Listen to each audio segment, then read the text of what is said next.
As Cubs legend Ernie Banks once said, let's play to Syracuse and Notre Dame in a doubleheader today from Skytop Stadium. The Fighting Irish looking to avenge its first loss to the Orange since 2016.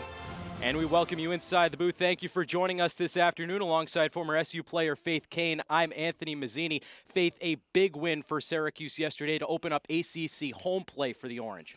2 balls, 2 strikes, 2 outs. Acevedo waits back, lines it out to left, falls in front of Wester for a base hit. 1 run in, 2nd run, also safe at the plate. Acevedo comes through big again for the Orange. All knotted up at 6. Rips one down the third base line. Rochford can't get to that one. That's a base hit down in the left field corner. Runners coming around to try to score. Tehran is safe. Throw down to third. Hansen is in safely at third as well. Great hustle from the Syracuse base runners. Sweet rips one out to center field. Martin gives it a look and makes the catch right at the wall. A potentially home run saving grab from Tony Martin in center, robbing Sweet of extra bases. Mayfield squares, Martin goes, caught in a pickle. Tehran's at third, let's see if she can score. Martin beats the throw to second, and Tehran comes home. Syracuse, 4 runs on the board. Ground ball left side through the infield, that's a base hit. Marino scores from third. Sweet adds on to the Notre Dame lead, it's 6-4. Sends it out to right center field, and a great diving catch. Bezos lunging to make the grab. Sends a fly ball out to center field. Sweet going back, it's gone! A grand slam, Leilani Mayfield.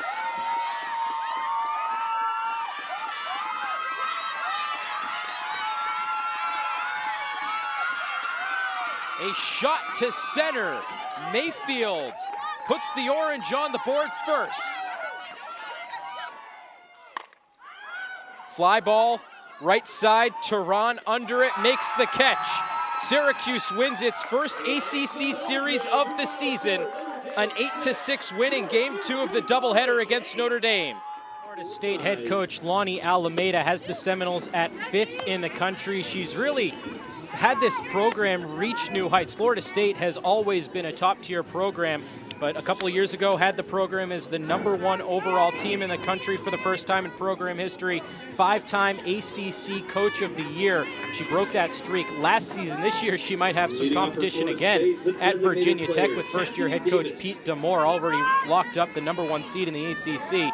But Lonnie Alameda is one of the best in the entire conference and in the country. She's really helped out this program. I mean, she went into the Women's College World Series and won the first 8.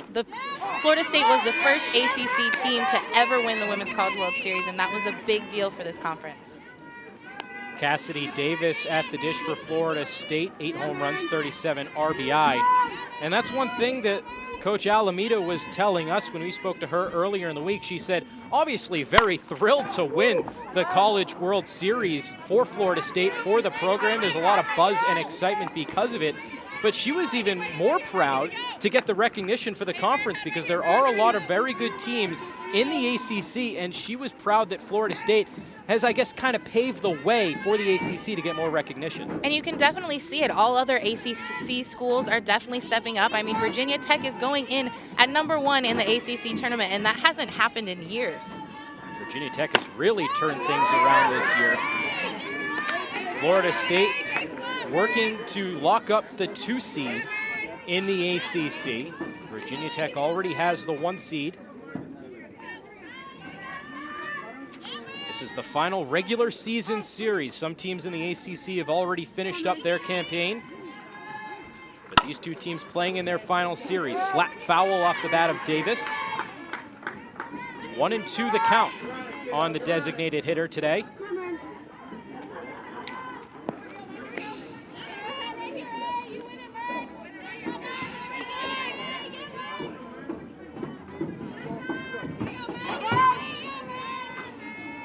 Cassidy Davis has really picked things up from last season, especially in the batter's box. This season, a .313 batting average with 8 home runs.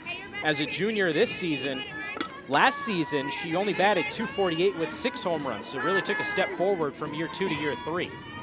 Also the fact that she came in as a pitcher, and I mean, when you're a pitcher, you're never really thinking about focusing on your hitting, so the fact that you're able to kind of do both makes you that much more athletic. Not hard hit, but falls into right field for a base hit. Second hit of the day for the Seminoles. Leadoff batter is on again. And we were talking a little bit about those ACC standings.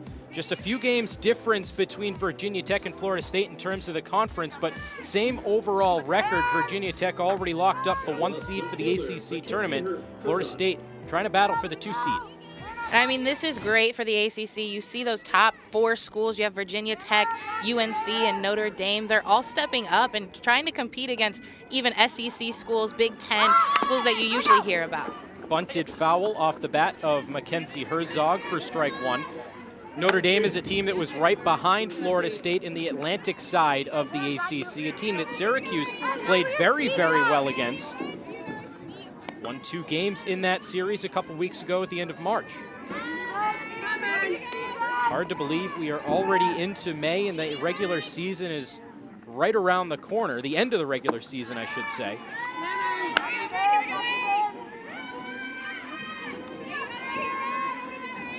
Cassidy Davis is at first with the leadoff single. Mackenzie Herzog, a .306 batting average with 2 home runs. Coming off a 1-for-3 game in the batter's box against Duke. Good catch from Carrillo behind the dish, not allowing that one to get by. Carrillo received very high praise from head coach Shannon Depking. This team started off with Michaela Macholik behind the dish to open the season, switched to Carrillo, and she's really been a stopgap, especially with the runners stealing. She's done a good job of keeping them in check. And that was something that Syracuse struggled with earlier this season. That ball is just foul. Herzog really opened up on it, but just landed to the left of the foul paint.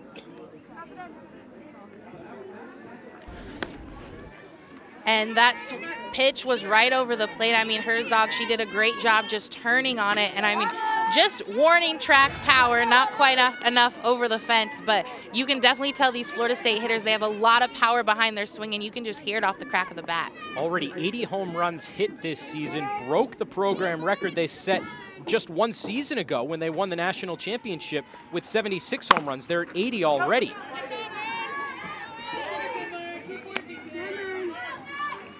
Herzog putting on a good battle here, 2-2, with Davis at first.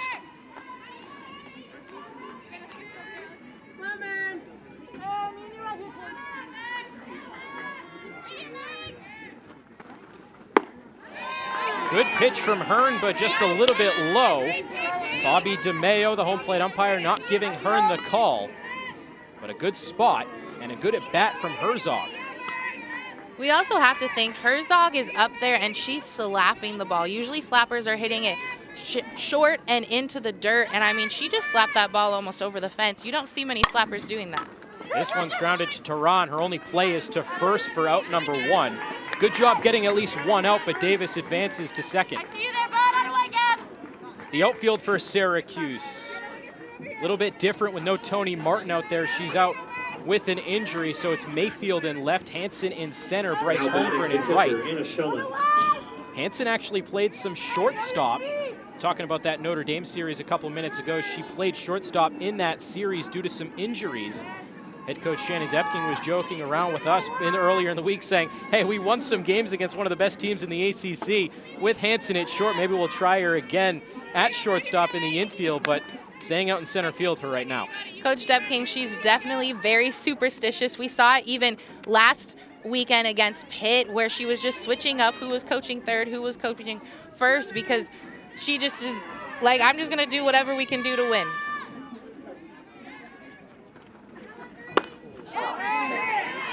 Syracuse at 21-28 on the season, an 8-13 record in the ACC.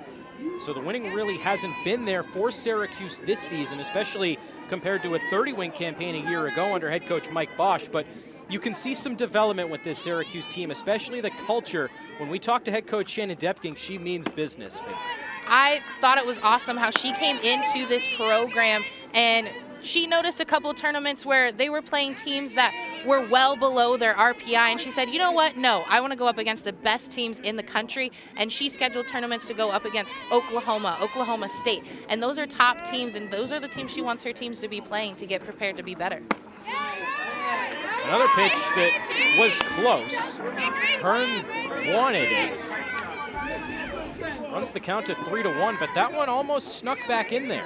And that pitch was right at the elbow. It comes down to framing, and Carrillo, she did a great job, but it also comes down to the home plate umpire, Bobby DeMeo, and it's just whatever the umpire is going to be calling that day of where you want to be throwing the pitch. Slap down the first base line, past the dive of Acevedo. That's a base hit. Cassidy Davis comes in to score. Shelnut is in with a double. And that was a great hit by Shelnut. I mean, she waited for that pitch on the outside corner, didn't even do much with it. She just kind of threw her hands and took it to the right side and literally hit it to the perfect spot that you possibly can. And of course, Cassidy Davis just comes in and scores easily on that. Is it just me, Faith, or was when the ball comes off these Florida State bats, it just sounds different? There's a lot of power behind that. Even though that was only a double, a hard hit ground ball, it just sounds different.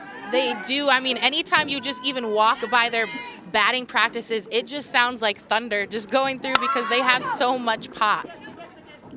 Number 9 hitter Leslie Ferris bunts one foul for strike one. 2-0 Florida State. They've scored in each of the first 2 innings so far. Head coach Lonnie Alameda for Florida State said there is a target on our back when we come to other stadiums. Everyone wants to get us. They want to beat us. But she says it's kind of nice. Obviously, it's nice to win the national championship.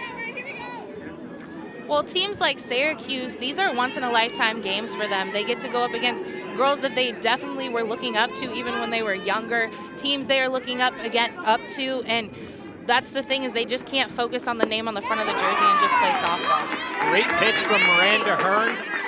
We saw that in the first inning, too, a pitch that starts right at the hip and comes right back in, and she gets Ferris. And that's the pitch that seems to be working for Hearn is that curveball, having it look like it's coming at the hitter and then just right across the plate, and it's just freezing Florida State hitters today. Brings it back to the top of the order for Florida State, Callie Herod. Hearn struck out the last 2 batters in the first inning.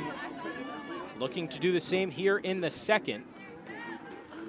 That one really got away, but another great stop from Carrillo.